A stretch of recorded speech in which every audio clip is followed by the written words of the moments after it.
তেওঁ সুধিব যে তেওঁ নাঙলখন ক'ত লুকাই থৈ আছে, কৰাপশ্যন কৰা নাঙলখন।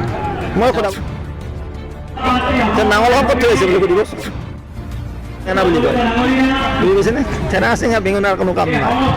আৰু সভাপতি কাৰ্যালয়ৰ প্ৰথমটো নিৰ্বাচন কি ক'ব? যিটো আমি পৰিৱেশ দেখা পাইছোঁ, মই এইটো গোটেইকেইটা গৈছোঁ, বিশেষকৈ হাৱৰা, মৰিয়নি, ভৱানীপুৰ, তামোলপুৰ, গোসাইগাঁও আৰু আটাইকেইটা সমষ্টিতে ভাৰতীয় জনতা পাৰ্টী আৰু আমাৰ মিত্ৰ গোষ্ঠীৰ প্ৰাৰ্থী বিপুল ভোটত জয়যুক্ত হ'বলৈ সক্ষম হ'ব। আৰু যিটো ৰাইজৰ সন্মানীয় ভোটাৰ ৰাইজ যিদৰে আমাৰ নিৰ্বাচনী সভাবিলাকত ওলাই আহিছে আৰু মাননীয় মুখ্যমন্ত্ৰী মহোদয় যোৱা 4টা মাহত যিদৰে এই অঞ্চলৰ সমগ্ৰ অসমৰ এক বিকাশ, যি সংস্কাৰমুখী বিকাশ বুলি কয়, আৰু লগতে যি এক মানে যিটো কণ্টিনিউৱাছ অবিৰত যিটো যাত্ৰা, এই অবিৰত যাত্ৰা, বিৰামহীন প্ৰগতিৰ যাত্ৰা, এই বিৰামহীন প্ৰগতিৰ যাত্ৰা লগতে সংস্কাৰমুখী যাত্ৰাত অসমৰ ৰাইজ আপ্লুত হৈছে। আৰু যিখিনি আঁচনি লৈছে, এই আঁচনি সঁচাই আজি কেইবাখনো হাজাৰ হাজাৰ কিলোমিটাৰ ৰাস্তা, কেইবাখনো কাঠৰ দলং পকীকৰণ হৈ গ'ল।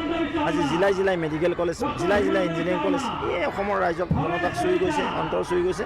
সেইকাৰণে আমি দেখিবলৈ পাইছোঁ আটাইবিলাক সমষ্টিত ৰাইজ হিলদল ভাঙি ওলাইছে ভাৰতীয় জনতা পাৰ্টী আৰু মিত্ৰগোষ্ঠীৰ প্ৰাৰ্থীক ভোট দিয়াৰ কাৰণে। যোৱাকালি সভা এখনত গণেশ কছাৰী কৈছে যে মিত্ৰজোঁটৰ চৰকাৰখনে কোনো উন্নয়ন কৰিব পৰা নাই। তেওঁ কি কৰিব পাৰিলে? সেইবিলাক আমি ইণ্টাৰেক্ট নকৰোঁ, সেইবিলাক নিৰ্দলীয় প্ৰাৰ্থীক আমি কোনো হেৰি নকৰোঁ দেই।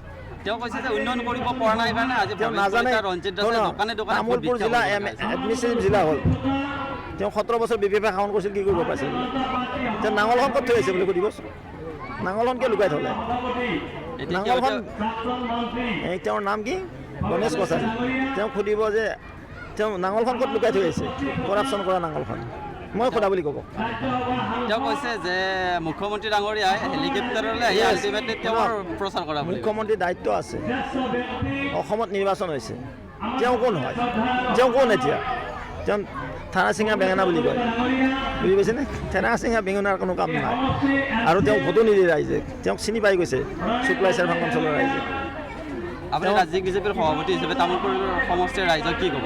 এইটোৱে আহ্বান জনাম, যিটো এখন উন্নয়নমুখী প্ৰক্ৰিয়াত আৰম্ভ হৈছে। তামোলপুৰক পোনপ্ৰথমবাৰৰ বাবে এটা সমষ্টিক এখন জিলা দিয়াৰ মাননীয় মুখ্যমন্ত্ৰীয়ে ইতিমধ্যে 26 জানুৱাৰীত ইয়াৰ পতাকা উত্তোলন কৰিব। তামোলপুৰত মেডিকেল কলেজ হ'ল, তাত তেওঁলোকৰ কি অৱদান থাকিব? তেওঁলোকে একো কৰিবই নোৱাৰিলে। তেওঁ নাজানে নেকি বোধহয় কিমান কাম আৰম্ভ হৈছে ইয়াত?